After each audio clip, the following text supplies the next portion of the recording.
Gipangtunulan og cash reward sa probinsyal nga gobyerno sa Misamis Occidental ang kanhing mga rebelde isip suporta sa Enhanced Comprehensive Local Integration Program kun ICLIP. Ang ICLIP usa sa mga estratehiya sa gobyerno aron mamintinar ug makabut ang malungtarong kalinaw, social transformation ug kalambuan. Suportado sa gobyerno ang pagbalik sa kanhing mga rebelde sa komunidad aron mamahimong produktibong lungsuranon pinaagi sa paghatag og hinabang, livelihood assistance, reintegration assistance ug firearms remuneration.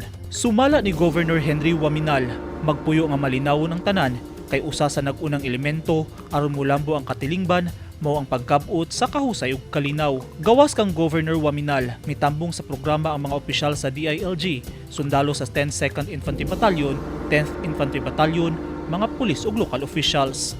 Gihimo ang cash reward distribution sa Asenso Misamis Occidental Sports and Cultural Center, Capitol, Oroqueta City kagahapon, Pebrero 7. Eugene Hinutan, Newsline Philippines. Stay safe.